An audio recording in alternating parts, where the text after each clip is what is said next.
Elias Vale began the night shift at the Bellwether Hotel on a Monday in November. The building was nearly a century old, and everything inside it seemed to settle after midnight. Pipes knocked behind the walls, floorboards sighed beneath empty rooms, and the brass elevator doors opened when no one had called them. During orientation, the day manager gave Elias one unusual instruction. The east elevator could be used at any hour. The west elevator had to remain untouched between midnight and dawn. When Elias asked why, the manager looked toward the security camera and said only that some guests had paid for privacy long after checkout. For 6 nights, Elias followed the rule. He watched the west elevator on the lobby monitor while balancing receipts and answering calls from rooms that needed towels, ice, or apologies for the heating. At 12:03 each morning, its floor indicator went blank. At 4:44, the number 1 returned. Nothing entered or left on camera. Yet every morning the elevator carpet was damp, and the air inside smelled faintly of dust and lavender. The housekeeper refused to clean it. She told Elias that the Bellwether did not have a basement and advised him never to ask where the water came from. The west elevator was not the only thing that changed after midnight. Elias began receiving calls from room numbers that did not exist on the directory. A woman in -4 asked for a wake-up call in 1972. A man in -9 wanted someone to remove a mirror because it kept showing the lobby fire. The calls always ended when Elias asked for a name. He checked the switchboard log the following morning, but the pages showed only blank lines and his own initials. On the 6th night, one caller whispered that Elias had answered this same phone many times before. Then she asked whether he had remembered Clara yet. On the 7th night, a storm cut power to half the block. The emergency generator restored the lobby lights, but the west elevator opened and remained open. Elias stepped close enough to press the door close button. That was when he saw the new control beneath the lobby button. It was round, tarnished, and marked with a 0. The hotel had 12 guest floors, a lobby, and no basement. Elias photographed the panel. In the picture, the 0 was missing. When he lowered his phone, the button glowed a dull red, and from somewhere below the floor came the clear sound of a service bell ringing once. Elias should have stepped away. Instead, he pressed 0. The doors closed so quietly that the lobby vanished without a sound. The elevator did not seem to move, but the floor display began counting. Lobby, blank, -1, -2, then symbols Elias did not recognize. His ears never popped. The glass of water in his hand stayed perfectly still. After almost a minute, the numbers stopped and the doors opened onto a corridor lit by amber lamps. A plaque beside the elevator read "Lower Residences." Elias knew the phrase from nowhere, yet it felt familiar, like a line remembered from a childhood dream. Elias held the lobby button until his thumb hurt, but every control except 0 had gone dark. The doors remained open as though the elevator were waiting for him to step out.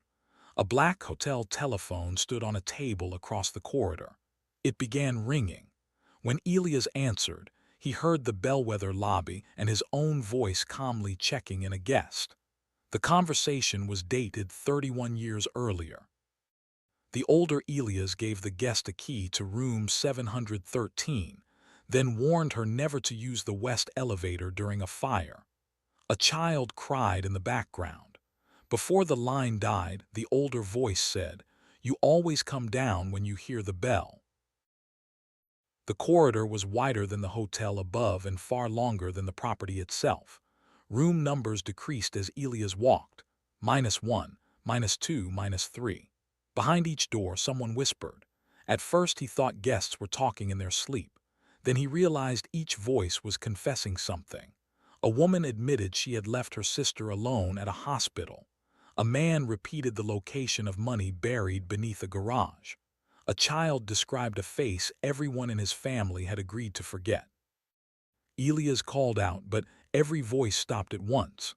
In the silence, A housekeeping cart rolled across the far intersection by itself.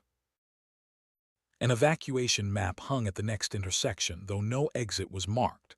A red dot labeled "You are here" moved whenever Elias looked away.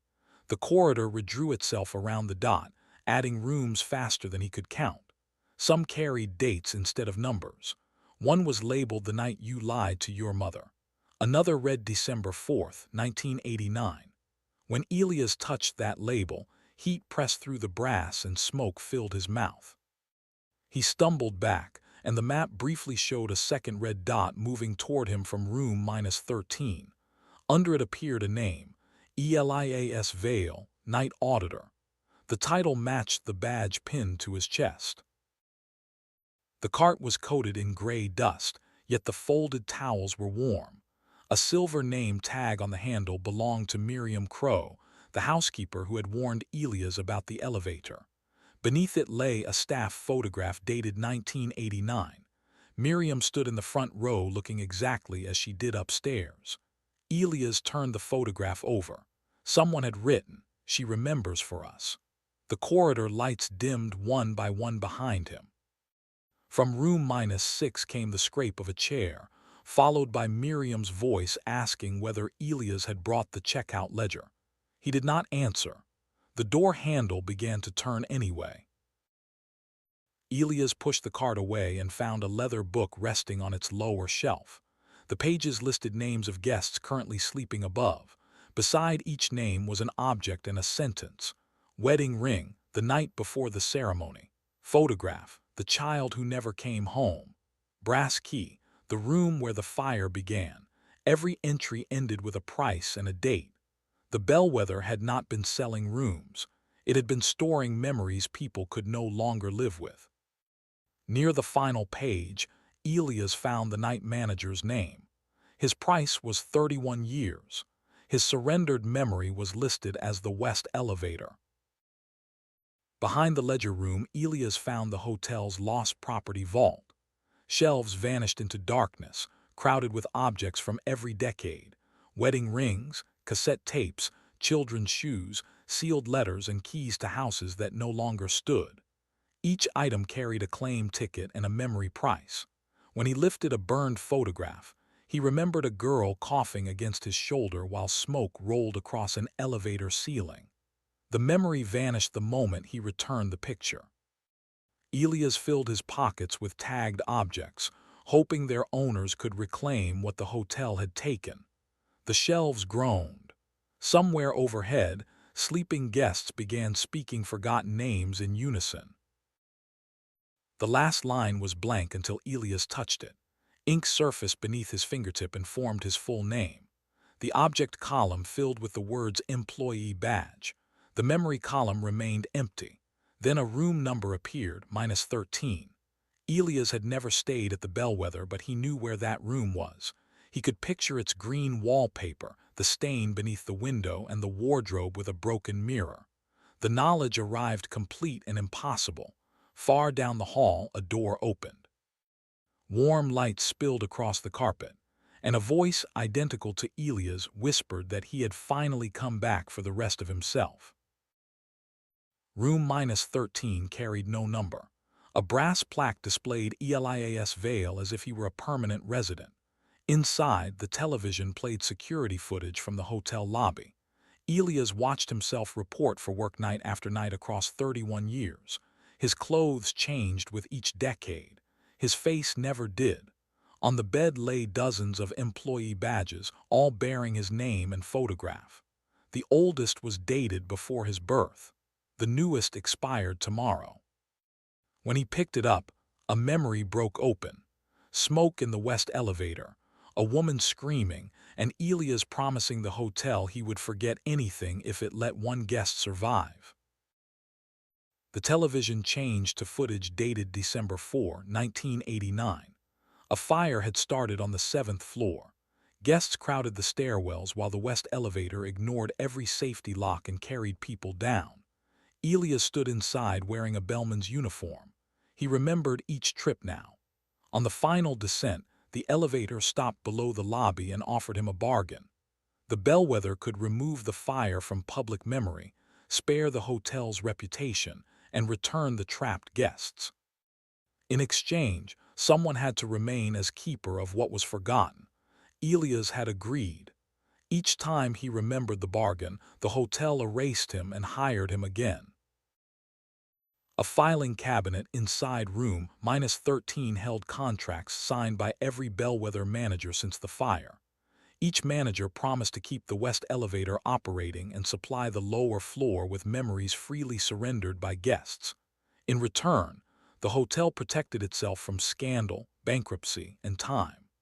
Elias recognized the current manager's signature on the newest page. The unusual orientation rule had not been a warning. It was a test. If Elias ignored the elevator, the hotel would erase the night and try again. If he pressed 0, the cycle could renew.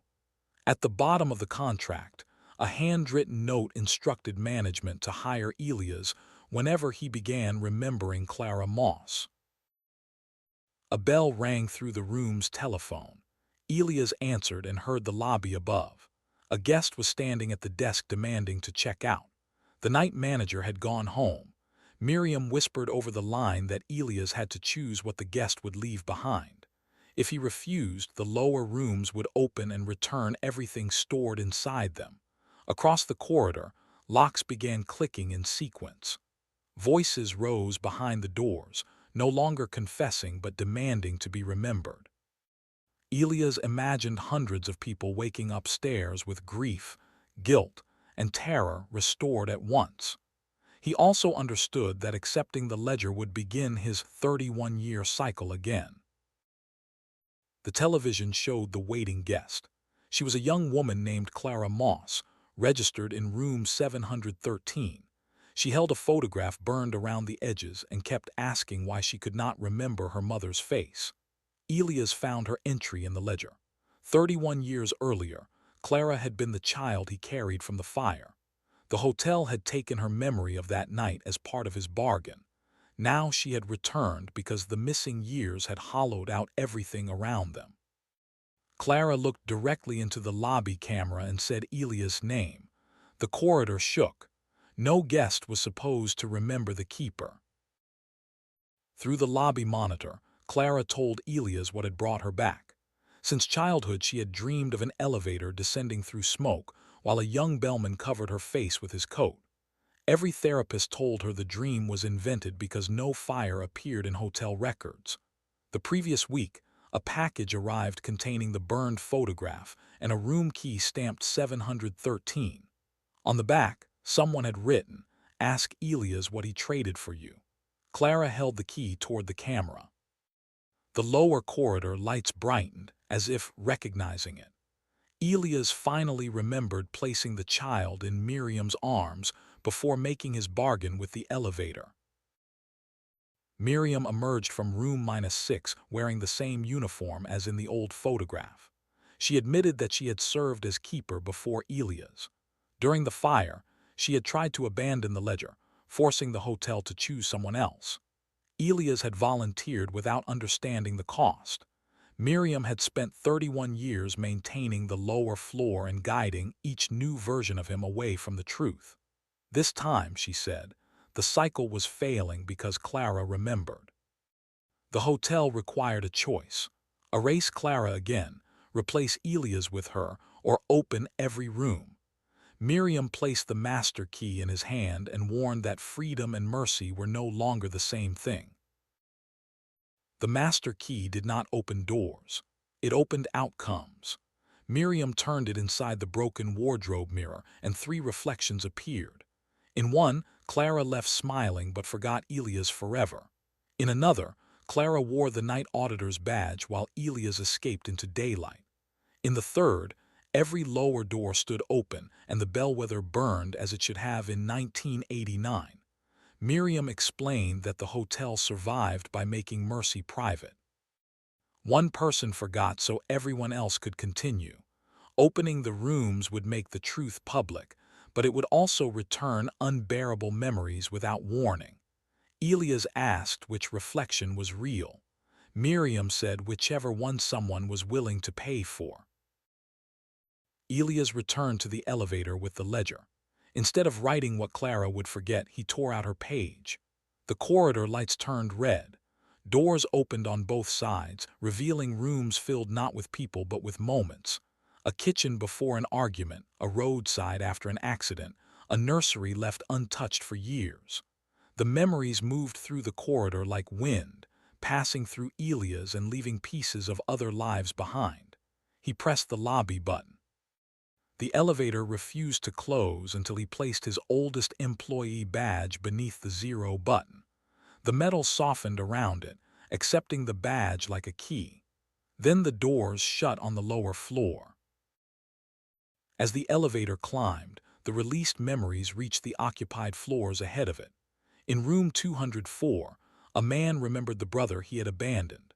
In 611, a woman woke calling the name of a daughter no record said she had. The manager collapsed beside the front desk as 31 years of concealed contracts returned at once. Fire alarms activated, although there was no smoke. Guests poured into the stairwells carrying objects they did not remember bringing. Elias felt each recollection pass through him on its way to its owner. Some were cruel, some tender, and some so ordinary that losing them had been the cruelest thing of all. The hotel shook beneath the weight of being remembered. At sunrise, the west elevator opened in the lobby. Clara stood at the desk with tears on her face and the complete memory of the fire. Elias stepped out behind her, older by 31 years. Miriam was gone. The hotel records now listed the 1989 fire, the names of every injured guest, and one employee who had disappeared during the rescue, Elias Vale. Before he could leave, the front desk printer produced a fresh registration card. Room 713 had been booked under Miriam's name for one night. From the elevator came a single bell. A new 0 button glowed beneath the lobby, and on the employee roster, tomorrow's night auditor had already been hired. The next evening, a new auditor named Lena arrived for her first shift. The manager gave her the familiar rule about the west elevator and avoided explaining why. At 12:03, room 713 called the front desk. Lena answered. An old man introduced himself as Elias Vale and asked whether the elevator had opened yet. He told her not to let him check out, no matter what he said later. Before Lena could respond, the west elevator doors parted. Its carpet was damp. A warm towel rested inside beside a leather ledger with one blank line. The red 0 button illuminated, and somewhere below the lobby, a service bell rang twice.